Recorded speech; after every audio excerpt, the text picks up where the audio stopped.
I'll wait a few minutes till people come on. I think I'm in the group. Then I'll go on here and share.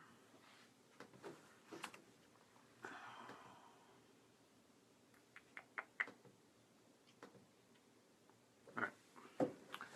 So, hi guys, my name is Casey Coleman. I am from Andrews University in Berrien Springs, Michigan. Where is Berrien Springs, Michigan?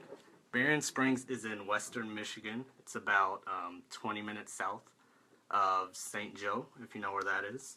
So basically southwestern Michigan. And I'm a second year DP student at Andrews University, and I'm joined by my good friend, Joseph Ngugi. He's a third year DPT student, also the president of the class of 2017. So today I just want to talk to you about mentoring undergrads. We put on a group about 2 years ago, I believe, and that was focused on mentoring about freshmen, sophomores, juniors, anybody interested in going into the PT field or getting into DPT school. So what we did, well, let me back up. Why I'm doing this is because I'm kind of selfish when it comes to taking advice from other people, pulling it from people in the profession, from each other, because I have plans where I want to go, and so do a lot of other people. So I just want to remember where we came from, remember where I came from, what I needed, what I wanted to know before I got into PT school and things like that. So what we did was Joseph started a leadership group. I think it was through the leadership program here at Andrews University. He came up with a group to mentor undergrads, and it was DPT students. The first year was DPT students, and a few seniors and juniors mentoring sophomores, freshmen, and other people who were interested in getting into PT school and things like that. So we just helped them. Well, he chose myself and two other people in my class right now because we were basically kind of already in the program at the time. So we were mentoring those freshmen, sophomores, juniors, or anybody who was interested in getting into PT school about how to interview, how to take classes, why do you want to get into PT school and things like that. So I'll let Joseph explain more of that, but I just wanted to, what did somebody say? I just wanted to do this because a lot of times, I forget where I was about, 2 years ago now? Or some of you, where you were about, maybe 9 months ago, maybe 5 years ago. Just remember where you were, and people are needing our help, because we're actually, it doesn't feel like it, but I'm in basically a blessed place right now, don't you think? So, yeah, we're in a blessed place, and we can't forget that. So, and people are looking up to us, basically how we look up to people who've been in the field for about 5-10 years and things like that, who have their own places, who are clinical managers and things like that. So just as we look up to them, just remember, high school students, first years, second years, third years, or new grads, people are looking up to you. So I'll let Joseph further explain how he came up with the idea of how he made that group. Alright, how you guys doing? Once again, my name is Joseph. I don't know. Well, what I kind of realized when we were coming up with this program was when I came in to college as a freshman. I personally knew I wanted to do PT, and so the classes I wanted to take and all of that. And I had a few friends that were a little older, a little further ahead than I was. Some were already in their DPT programs and all of that, and so I would ask a lot of questions. I don't know, I was just naturally, if I wanted to know something, I was like, well, why not ask? And the beautiful thing about it was the fact that because they were still students, and that they were, maybe just a year or two or three ahead of me, they knew what it felt like to be where I was at that present time, which made their advice pretty on point. And so I valued their advice. Sometimes, obviously, teachers have a lot of good things to say, but sometimes their advice was a little heavier to me than that of some other professors that I had and whatnot.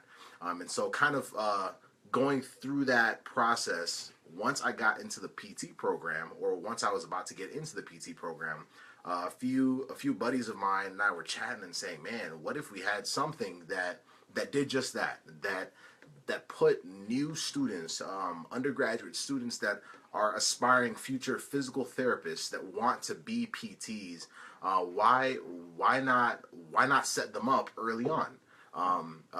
Instead of allowing them to make the same mistakes that we personally made, why not let them or give them an insight into some of the things that we have learned as students? So pointers that we can give them from the beginning. And that was the birth of what we called the Pre-Physical Therapy Success Program, which is what Casey is referencing here. And it was kind of cool to have a friend like Casey be one of the first mentors that we had. And there's similar programs in different universities. It's not something that's brand new or anything, but it's kind of what we use here at Andrews, and we started to incorporate because as a profession that is growing, as a profession that is evidence-based, we need people who, from the very beginning, are very good at what they do. And learning how to do the very best they can at the stage that they are at. Because if we're going to grow as a profession, if we're going to continue to thrive as a profession, we have to give our best. And it's not that sometimes people don't want to give their best, it's that they haven't been given the opportunities to do just that. And that's what we're doing. Yeah, perfect. Yeah, I know a lot of people are doing this at other schools, but if you're not, this is just another idea to get that, get this idea placed in other universities or things like that. If you have your own practice, remember all this stuff for your volunteers, for your high school volunteers and things like that, or even you're a clinical student. So just a few questions. If anybody has other questions, just, throw them on there. But a few questions that I think a lot of people might have if they're interested in starting a group like this at their university. So what did you find was probably the best way to mentor students, whether high school, whether us asking you questions? A lot of us ask you questions all the time. You get texts. People were just asking you questions earlier. So what's the best way, do you think? Well, the best way that I thought to mentor was to, first of all, kind of have a conversation with both sides of the coin, so to speak. So that meant having a conversation with people that were in my class, or students that had already kind of gone through the process of getting their bachelor's and whatnot, and making it to the doctoral level, and just kind of asking them, hey, what are struggles you had? What are things that you wish, if you could have another chance to rewrite everything, or have someone guide you through certain things, what would those things be? So kind of taking a note of those things. And then when we had undergraduate students, whether it was freshmen, sophomores, juniors, seniors, and whatnot, that were interested, we started them with a survey where we asked them personally things that they were curious about. Sometimes you don't know what your questions are until you've kind of gone through something, but at least as far as they could,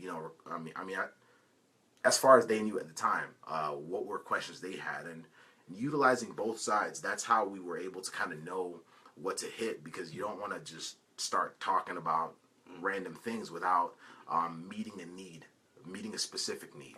And so that's really what we did to make sure that we were being effective in what we were doing. We did a survey at the end as well, just to kind of see if our attempts at meeting the needs of each of the students that were part of our program were met. Perfect. Yeah, I had 2 students, I think, at the beginning, and I thought the best way to mentor was storytelling. Yeah. Because I was giving them advice, about tests and stuff like that. They were drowning out, just looking like this. But like, if I told them a story, like about a time at a hospital, say I had my phone out too much, say I was gonna go to the hospital with shorts on or something like that, my mom's like, "Boy, what are you doing?" Then their eyes perked up, then their ears perked up, and stuff like that. So Exactly. I think, at least for me, other people might have other ways, but I enjoy hearing stories, and I think other people. Yeah, and I mean, stuff like that. kind of like what Casey's saying too. Different people learn differently as well.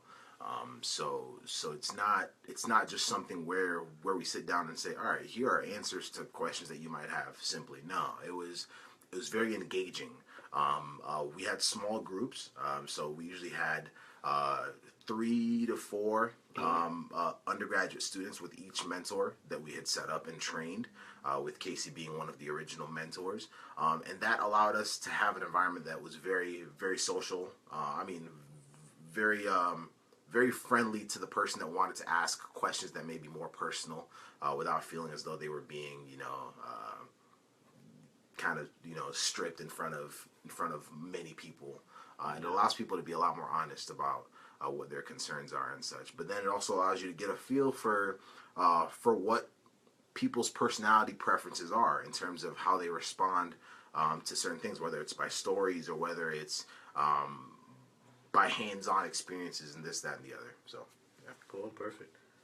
Just to add on to that question, what do you think they were looking for the most out of, not necessarily you, maybe you, but in their journey to PT school, or even us now who are under you? What do you think people were looking for the most in reference to guidance and stuff like that? In reference to guidance, honestly, it wasn't specific questions initially. I think a lot of people were initially searching for a sense of affirmation as to whether the direction they were going was the one that was meant for them, because it's very common, obviously, as college students to switch majors all the time, and it happens all the time. That's perfectly all right. However, in engaging with a lot of them and reading some of the surveys, there was a lot of people that really just weren't sure fully whether PT was for them, or some that were saying, hey, I think it's PT, but let me go through this just to make sure. So the majority was actually just overall, is this the right approach? Or some that had just started kind of, playing around with the idea of potentially doing PT. And so kind of getting into it with that in mind, with that search. So yeah, another reason why I think something like this is important, because I wasn't actually PT when I first started. That's true. I was pre-pharmacy. That's true. So something like this would have really helped me, just showing me the way and guiding me, helping me make the right decision. So that's why I liked being a part of this group, and why I think it's important to implement it in other universities, things like that. Again, if you guys, let's see who we have, or who was in here at least. Kim, Paul, Beth, hi.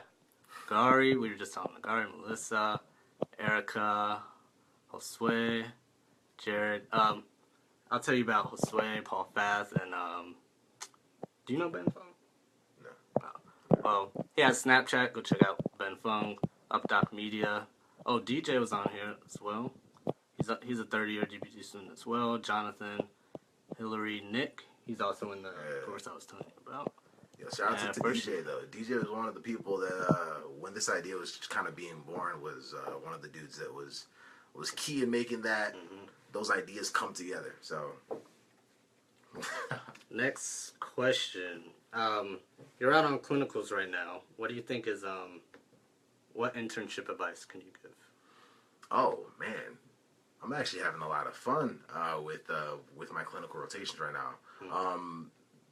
Schools do it differently. I know some schools kind of throw in their rotations throughout the 3-year program, in between and all around. But for us at Andrews University, the major internships are left till the last year. And so these are some of our biggest ones. On my second big one right now, which is in inpatient rehab. My first one was in Mansfield, Ohio, doing outpatient sports, physical therapy. And the biggest advice I can give about rotations is don't be afraid to just jump in. By that I mean, for example, if evals are what I was definitely afraid. Yeah, are kind of thrown at you initially. I mean, it's natural to freak out initially, but don't be afraid to just do it. The thing is, your CI knows you're not an expert yet. Your CI is going to be there in case something goes wrong. Obviously, be cautious of safety stuff. However, don't be afraid to jump in. Don't wait till your third week to say, okay, I think I'm comfortable with doing an evaluation, or I think I'm comfortable with doing this, that, and the other. No, jump in, because the sooner you jump in, the longer you have in terms of the span of your clinical rotation, to become good at that thing. And like I was saying earlier, as physical therapists, we have to get to the point where we are good, because that is the best way to market our profession, is in our performance, is in how we do as professionals, is in how we prepare even as students. So yeah, and I'm sure the other therapists that are on here as well can attest to that. Perfect. I was going to say something, but it'll come back to me. Moving on, what have you seen in PT clinics that you like and dislike? I know that a few days or a week ago or so, we were talking about the profession as a whole, Yeah. and where we think it's going and things like that. Well, since you've been in 2 different settings right now, what have you seen that you've liked, disliked, as communication goes, maybe some marketing, things like that, some clinical stuff? What I've liked and disliked. Let me start with what I've liked. It's always easier. What I've liked is I've liked the exposure to the different professions outside of physical therapy. I've learned a whole bunch from everything ranging from surgeons to nurses to physician's assistants to PTAs to OTs to speech therapists. I mean, it's great. Things that we don't. I mean, we may not know as much about as PTs. It allows us to really feel as part of a team. And that's one of the things I've really, really enjoyed. And I mean, you learn to appreciate how important someone else's profession is, especially right now when I'm doing inpatient rehab. Another thing is the difference in experience, because 2 PTs will have completely different experiences. Obviously, you can treat a PT, you can treat a patient with maybe like a manual. Like, I'm talking orthopedic right now. Like, you can take a manual approach, you can take a Therex approach. I mean, you'll have PTs that vary in how they view what they do, different specializations, and just kind of picking at all their brains. That's been phenomenal. What else? I think To add on to that, like, as you're doing evals and interacting with patients a lot, I know it's way different than PT school, because all we do is interact with each other for the most part. Yeah. What have you seen that patients respond the best to? Is it, say, communication, education, your clinical performance, things like that? I know this is an off-the-cuff question, but I was just listening. To be honest, obviously performance is big and all that. However, communication is huge. If someone feels comfortable with you, everything else just kind of falls in place. Once you realize they're comfortable with you, I mean, your interaction with them changes. I mean, you as the therapist become much more comfortable with what you're doing. You feel more confident. They make you feel more confident. I think that's big. You suggested another one. You said communication. Educating the patient. That kind of goes along with communication. Yeah. But educating is tricky because most people respond well to education, and that's what we should be doing. Obviously, we don't want to just treat and not fill the patient and not know what we're doing. However, I have seen that there are a few here and there that would just rather be told what to do. Hey, I was going to go to each their own. That was my next question. Yeah. However, there are many that respond very well to education, whether it's using a model, whether it's verbally, whether it's you doing something on yourself or on you can do whatever you want. Apps, all the you have your cell phone on you all the like. time. So. Oh yeah. But yeah, I think patients want us to make decisions for them. That's what they come to us for. Yeah. We're doctors now. That's what they go to their doctor for. Yeah. They just make the decision to go to the doctor. Yeah. Then the doctor makes the decision. Okay, you need to go see PT. You need to go to surgery, something like that. So we are the experts in musculoskeletal care. So direct access is all about us being doctors now and making the decisions for them. Yeah. So I think that was important that you said that. Yeah. I remember what I was going to say now in regards to clinicals. I didn't do the best job of jumping in myself. My clinical instructor was the clinic manager as well, so he was all over the place jumping in and out. And I was kind of timid. I was like, do I want to interrupt here? Do I want to back out here? I don't want to mess him up. do things like that. So he was always running around the place, which was good as well because I got to ask him like some business related questions and things like that. But I did learn a lesson. Definitely just jump in. He did give me that advice. Yeah. So don't be afraid. That's what you're there for. So Yeah. I didn't make that mistake. So I definitely learned. Moving on. I don't want to keep you guys too long. I got a few more questions. You have almost, what is this? How many months left of school do you have before graduation? Yikes. Probably 9. Okay. 9-ish. Yeah, well, since you're almost done, where do you see yourself after graduation? After graduation, still kind of foggy. I mean, I've kind of played around with the idea of potentially, working orthopedic physical therapy in Texas, like San Antonio, Texas. Got some good friends out there, and I love this city a lot. In terms of details as to that, that's kind of what Casey and I have been chatting about. Still trying to figure that out.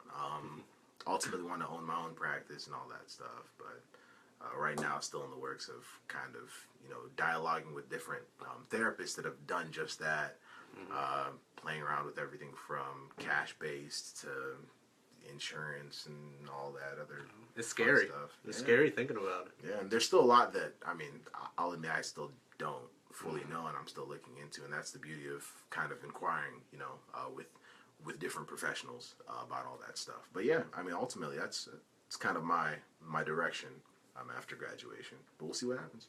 In regards to owning your own place, what do you think is the biggest hindrance to your, like, what do you think is the biggest hindrance for you for saying doing that maybe a year or two out of school, maybe 5 years out of school? Not knowing enough yet. In terms of like how to start one, appropriately and all that stuff and all the ins and outs. There's a lot I've come to know, but there's still a lot I don't know, and so for me, that's kind of where I'm at. I'm not going to jump into something without fully, understanding as much as I can, or at least having maybe like a partner or someone that with both our halves can do just that, because it's. Yeah, I think that's what the beauty of groups like this is. There are plenty of other groups on Facebook like this, but I think this is maybe the biggest one. So there's even in this chat right now, there are a lot of people who are mentoring me when we go on the topic of mentoring, that are helping me make that decision, because it is scary. You need somebody who's been there, who's lived through it, and who has those answers. So I was telling you about some people, I think a week ago. We can continue chatting about that. But there are definitely people out there who can help you make the right decision. I think Ben Fung was on here just for maybe a few seconds. I don't know if he's on here now. He's doing great out there. He's doing his own thing. He's posting all the time on here. Greg Todd, Paul Goff, any other people that anybody can think of. Yeah. They are here for you. Don't be afraid to ask questions, things like that. So last question before we head out of here. For anybody who wants to start this mentoring program for undergrads or high school students at their school, what advice would you give them? Know the need. I think that's the biggest advice. Sometimes starting something good for the sake of starting it may not be the right thing to do. Know the need. With us, we having been students in that place, we kind of knew things that we would have wanted changed. In dialoguing with people that were in that situation themselves as freshmen, sophomores, juniors, seniors, we knew what they wanted or needed at that time. So know the need, and then you'll be able to know what to do next. And that gives you ideas on how to do it, what kind of structure to take. If there's a big demand, if there's a lot of students that want to take part in it, how many people you'll need to be part of your team, this, that, and the other. So that falls in place once you know what the need is. And just remember, you were in that position not too long before. I sometimes feel like the best teachers I've had are the ones that kind of almost remember what it was like to be a student, at times. Because there's this feeling of, you get it, you know, and we're understanding each other, and so it's kind of the same thing. Know the need, and then go from there. And I mean, you can always contact any one of us if you have any questions. If you do have any questions, I'm gonna go soon, but post them in here real quick. It is on a delay, I think 8 seconds or so. But if you guys have any questions, post them in there. In regards to faculty, how did you integrate the that group with the faculty? Is there a certain way you did that, or did you just go to, say, the academic coordinator or talk to, I think it was Bill Scott, the clinical director? How'd you go about it? Before we even started it, I I asked to sit down with the chair of our department, and I kind of told her what the idea was, and I mean, having someone like that backing you up and saying, hey, it's a pretty good idea, and then also the clinical coordinator, and just kind of dialoguing with them and seeing what they thought. I mean, they were one students as well, but just kind of seeing what they thought, because if you have a voice like that that's kind of backing you up, it's always very very helpful. Then also the what you call, like, the mentor. I mean, the advisor. That's what it is. Like, so our undergraduate advisor was also all for the idea after bringing it up with her, and she has a lot of energy, so she really did a good job of marketing it. And so if you have voices like that are willing to say, hey, this is a good idea, and in finding, I mean, if you have any ideas of or would like to start something like this, where you go to school or where you're at, find people around you that have kind of been there, but also have a heavier voice that may help in supporting you. And that's what I did. And then from there, I mean, it just kind of. This group is still going on. Itself, yeah. The undergrads, I think, are kind of leading the charge with this, if I understand that correctly. But it was started by Joseph. He did great work here. It's still going on, and they're leading the charge. Remember, interviews are coming up soon, this year, next year. Reach out to, high school students, undergrads. PT Cast is coming up. Give them advice on that.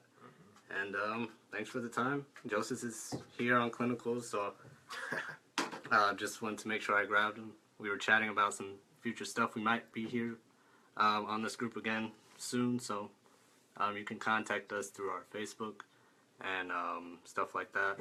I can put my website, personal Facebook page, business Facebook page is on there. Joseph's Facebook page is on there as well. So thanks for the time. Yep. Hope to see you soon. See you guys.